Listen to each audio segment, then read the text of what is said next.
angelical, de estilo tan antinatural. Dulce corazón de terror fue culpable de mi ilusión. Has clamado por mi atención, me he rendido bajo tus hechizos.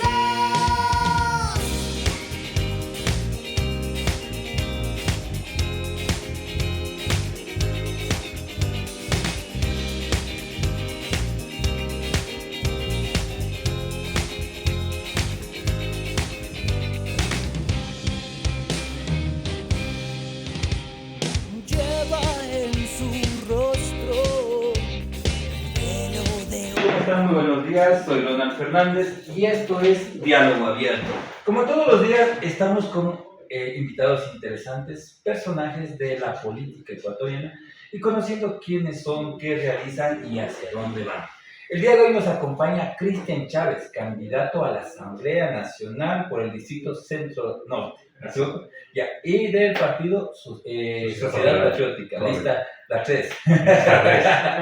Ok, Cristian, muy buenos días, bienvenido. Buenos días, mi estimado Ronald, agradeciendo también la oportunidad para poder expresarnos en este medio de comunicación y un saludo a todos quienes nos escuchan y nos pueden mirar también en las plataformas digitales.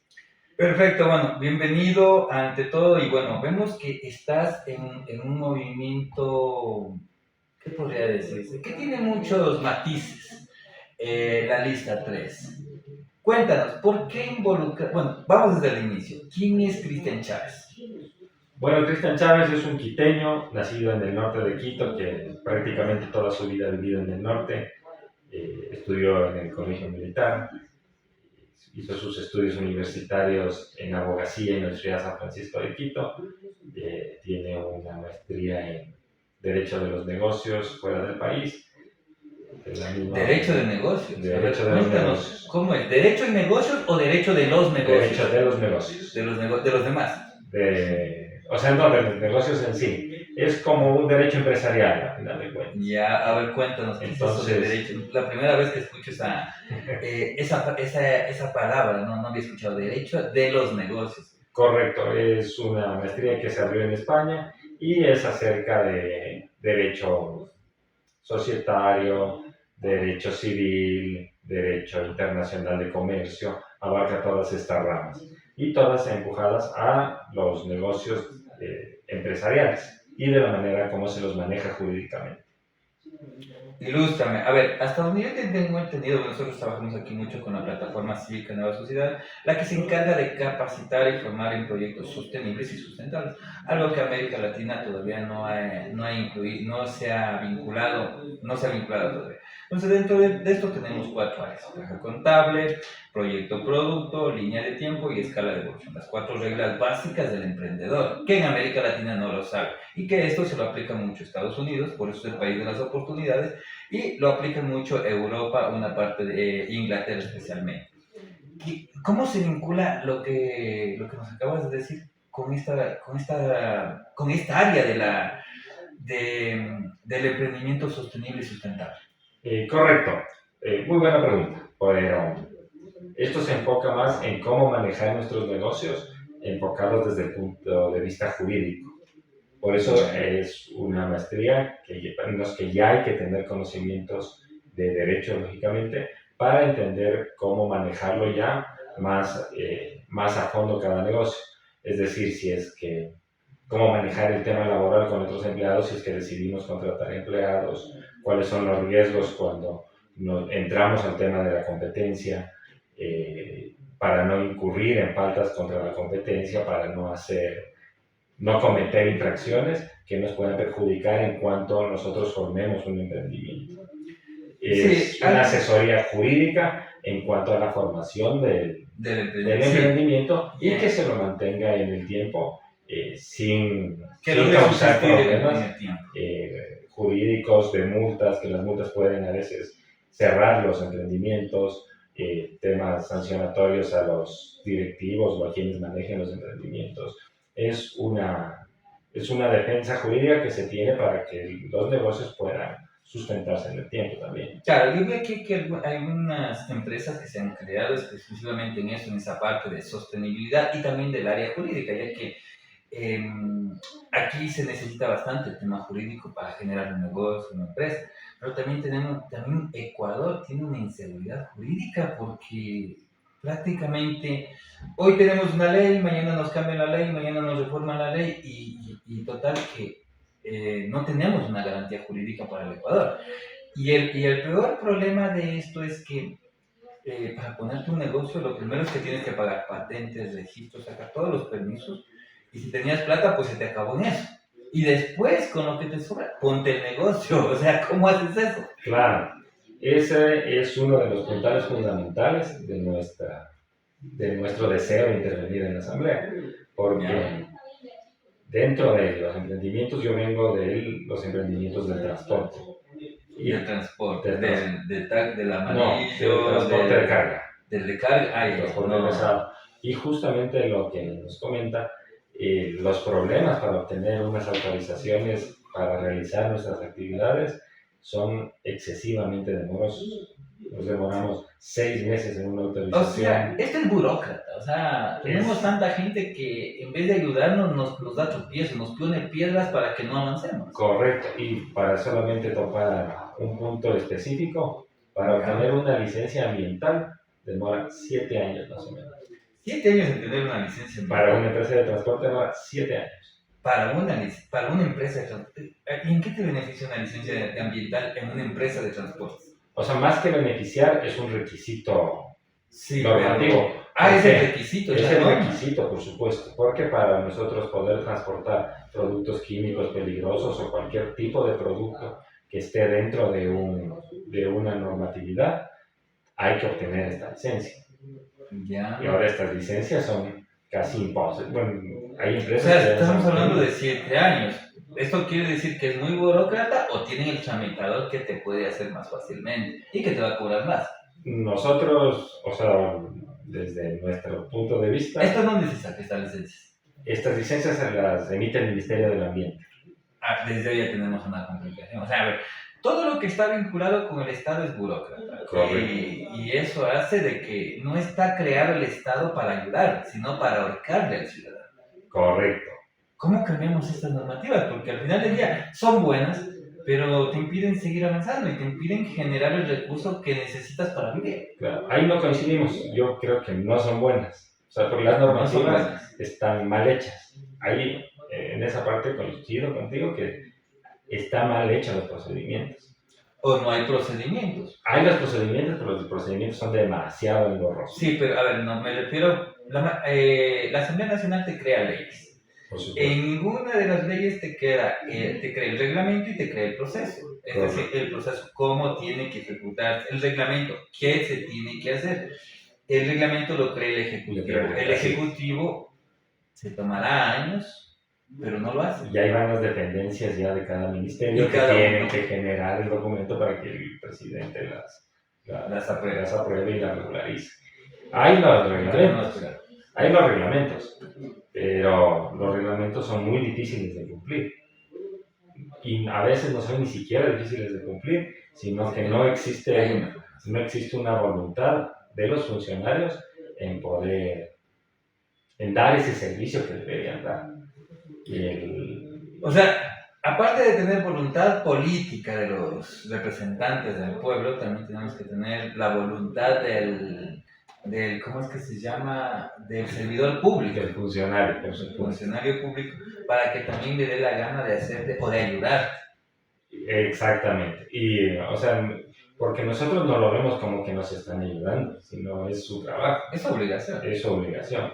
Alguien decía, aplaudir una obra de un candidato, de un funcionario, es como aplaudirle al cajero porque te da tu dinero. Correcto, nosotros coincidimos plenamente con eso. Y claro, el que se perjudica es el emprendedor, porque el emprendedor para obtener unas licencias en diferentes actividades que se manejan, también los tiempos son bastante engorrosos. ¿Cuáles son los tiempos mínimos que se manejan? Acerca de transporte mínimo, de transporte de carga, son mínimo 6 meses. Mínimo 6 meses para habilitar una unidad nueva. Mínimo Entonces, 6 meses. Entonces, ¿qué es lo que sucede ahí? Uno compra la unidad, primero porque tiene que tener comprada. Después de eso, la ingresa a la Agencia Nacional de Tránsito para hacer el proceso de incremento de cupo o el que corresponda. Ese proceso demora 6 meses, lo que quiere decir que la inversión pasa a pagar a 6 meses. Y 6 meses al que le va bien, por supuesto. O sea, es bastante complicado. Ahí viene la pregunta. ¿Qué propone Cristian Chávez para mejorar esta situación? Porque, o sea, no solamente hablamos del transporte, hablamos en general. La situación del país es un tema de corrupción total en donde uno se cree dueños del país, el otro se cree dueño de su metro cuadrado, el otro se cree dueño de la institución y el otro un poco más, hasta lo vemos guardias, un poco más mandan las recetas en los hospitales. Entonces, tenemos una corrupción total y esto es por la educación que tenemos, la viveza criolla, o el tratar de aprovecharnos de ciertas ínfulas o conocidos que tenemos. ¿Qué hacemos para cambiar esta situación? Claro, nosotros, o por lo menos quienes hablan, tiene una propuesta en torno a la seguridad. Nosotros entendemos que la seguridad en el país, como conversamos al principio de la entrevista, se basa en seguridad jurídica, seguridad física y seguridad tecnológica. En cuanto a la seguridad física, lo que estamos planteando es hacer que la seguridad privada pueda también ser asequible para los diferentes barrios. ¿Cómo? A ver, vamos más despacio. ¿Cómo la seguridad privada accesible para los barrios? O sea, la seguridad privada es accesible para el que tenga la plata y pueda pagar.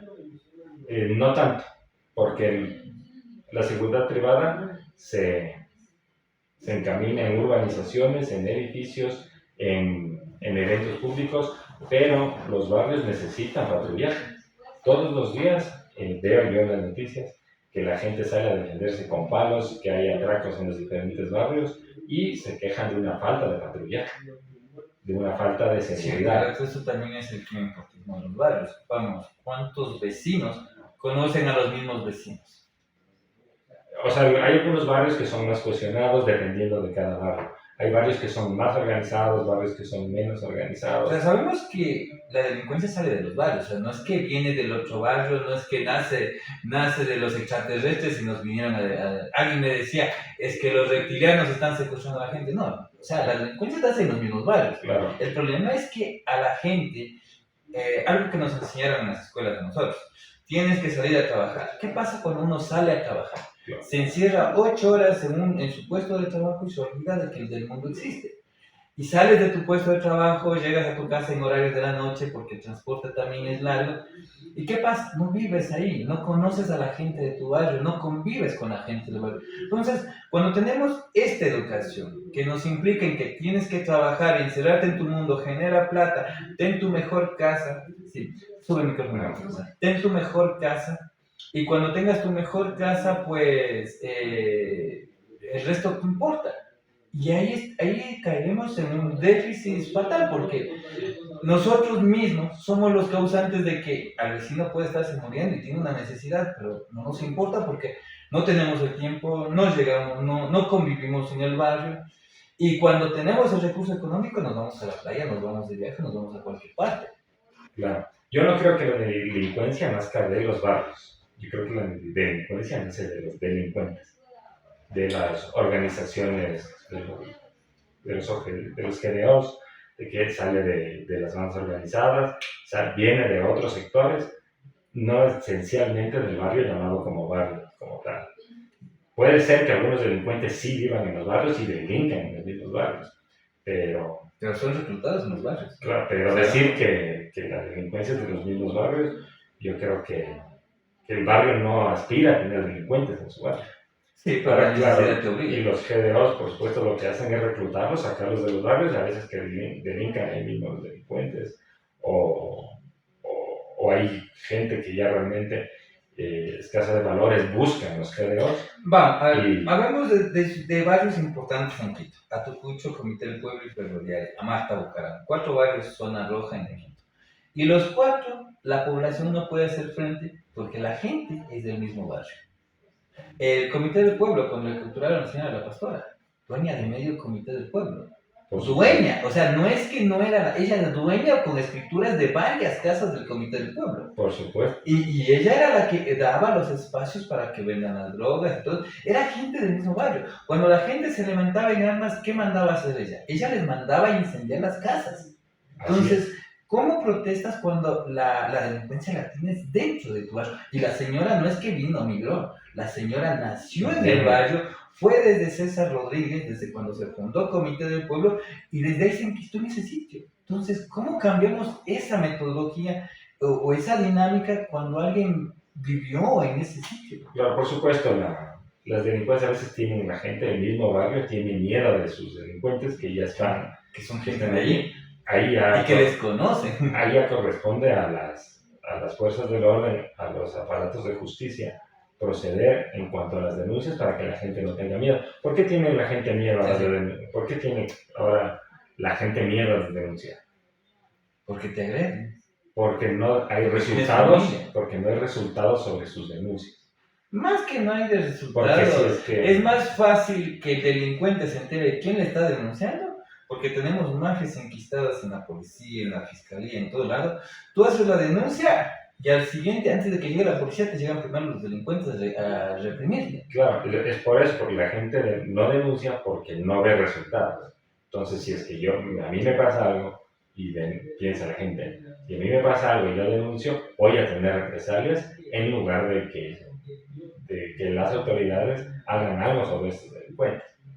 Ahora, el cambio debe ser radical en cuanto a los prestadores de justicia, los operadores de justicia, la Policía Nacional, con sanciones más fuertes ante los quienes... Pero, ¿qué hacemos? En el caso de 911, las denuncias que se hicieron, antes de que llegue el 911, y hubieron secuestros de parte de las personas que fueron denunciadas. Entonces, ¿cómo denunciar, cómo arriesgar mi integridad cuando sabemos que todo el ente de la policía o el que debería ser del orden está más corrupto que quién? Porque ellos son los primeros que avisan, esta persona te denunció. Por supuesto, habrá que revisar porque tampoco podemos decir que todos los servidores No son policiales pero son malos. están Pero infiltrados. primero habrá que hacer un estatus de cuáles son los malos elementos, que eso se lo puede hacer con tecnología. Con tecnología, con los teléfonos celulares, con las mismas denuncias, pero tiene que haber unos cambios profundos. Ahora, ¿quién se encarga de manejar el tema de la policía? Es el Ejecutivo. Pero ahí tenemos Ahora, otra- existen normas que castigan a funcionarios que tengan un mal actuar, existen normas. El poder que tiene el Ejecutivo, ese es el que habría que fiscalizar para mirar que estén haciendo bien su trabajo los servidores policiales. Eso es lo que deberíamos hacer. No sé si recuerdas, creo que fue este fin de semana o el anterior, en donde se capturaron a jueces bueno, la judicatura, complejo judicial. En el complejo judicial norte se capturaron a 7 jueces vinculados a bandas delictivas.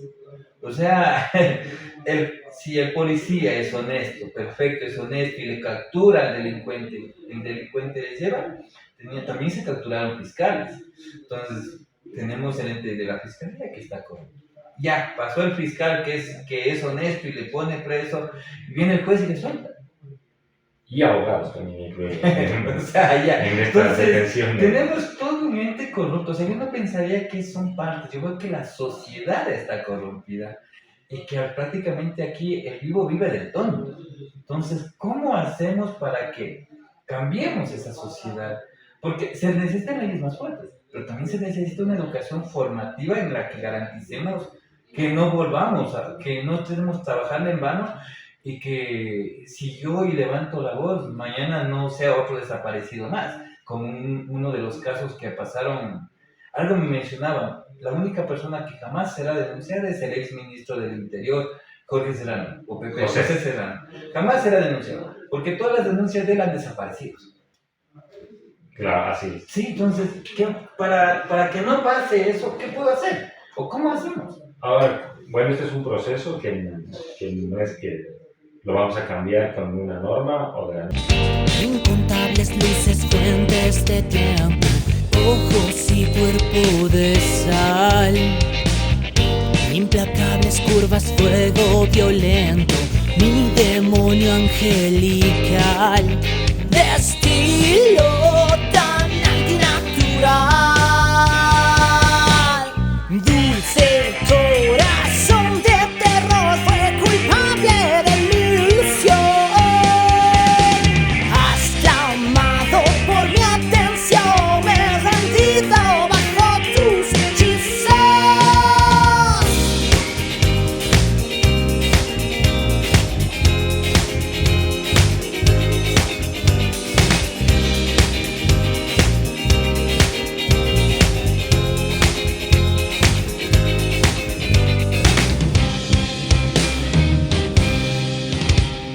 Lleva en su rostro el velo de una pasión, diáfana mirada, desgarra mi alma, me ahoga y me salva. Y si quieres, solo si quieres, y si quieres, podría causar un tifón.